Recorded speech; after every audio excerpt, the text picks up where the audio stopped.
In this video series, we've been describing the types of No SQL products that we used as inspiration when creating the fully integrated FlexVertex Data Multiverse. In today's installment, we'll present you with a brief overview of document databases. The rise of unstructured or semi-structured data has led to alternate storage methods, such as document databases. Much of this information, which is the lifeblood of all sorts of modern applications, is encoded as either XML or more likely JSON.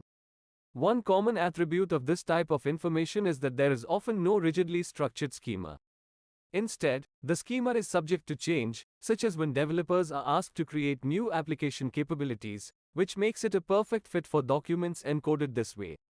It would be very hard to define a schema in a relational database that was flexible enough to deal with the variety of information that document databases will store. Here's an example of some document data. To begin, we have two booking records, stored as JSON documents, for two different reservations. Notice that the structure of these records is different. The bottom document has two additional fields, VIP and special instructions. This is the beauty of a document database, great flexibility when encoding information. Imagine the complexity of a relational database that had to accommodate an unknown number of fields that were continually subject to change. Now we've added two more documents, related to government-issued authorizations to travel. Once again, their structure varies between instances.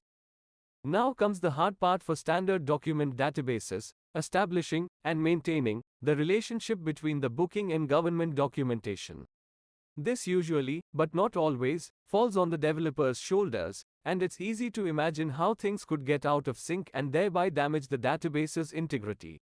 Otherwise, to be safe, you'd need to duplicate critical, common record identification details in all the document instances, which adds developer, storage, and processing overhead.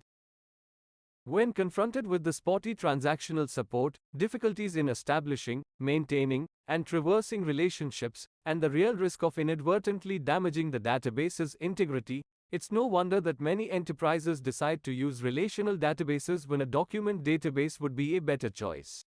We took all of these drawbacks into consideration when designing the FlexVertex Data Multiverse. More on this in later videos. Speaking of videos to come, subscribing to this channel is a great way to be notified whenever we publish something new.